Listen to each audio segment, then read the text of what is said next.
Nothing else to add. I think people hear me say this on the Q&A, you're in the right place at the right time.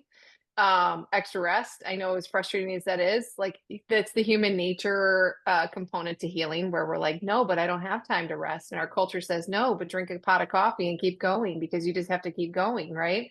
But in reality, when your body's asking you to shut down a bit, rest a little bit more, that's when the cells are going crazy. They're like having a party, going to try to work as hard as they can to go and clean up, right? So you can kind of, I always explain this actually to my children. Like when they're coming down with something, I'm like, as soon as those eyes close and you fall asleep, they're at the starting line. They're like cheering. They got like sweatbands on, their little cleaning supplies, and they're getting ready to go, right? And so, like when you sleep, that's when a lot of the healing it takes place. And so when you fall asleep, those cells just go bonkers, right? They're the garbage men, cleanups crew that go in and try to clean out not only like the nastiness from the day. So let's say you've been exposed to, let's say, in the spring, probably not a great example right now, but spraying like fertilizers, herbicides, pesticides, those sorts of things. You get like chemical sprays, air fresheners these times of years, and there's so many different things, right, that we can be exposed to this time of year. And not to mention, like we're locked inside for many of us, like in the cold weather areas.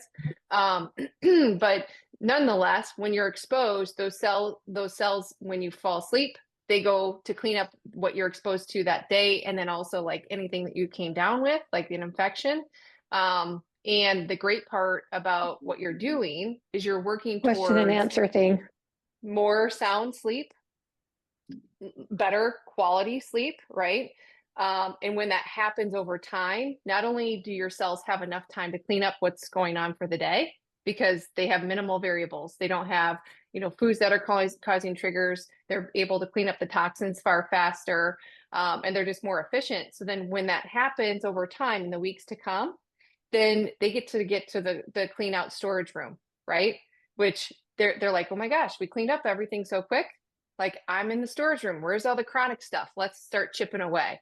And that's why you're here, right? So pull back to where you're at, not feeling well, dive in, take those supplements consistently, lean into what practitioner Andrea said.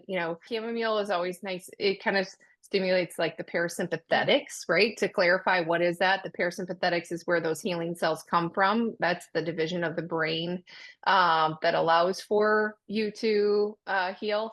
I see nettle tea, vitamin C rich, which is great.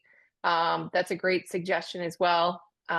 Any of the other practitioners, if you want to just kind of open up and chime in, if you've got other comments or recommendations, or health coaches, feel free to chime in as well if you want to. But yeah, those are two great ones that you can start with at least.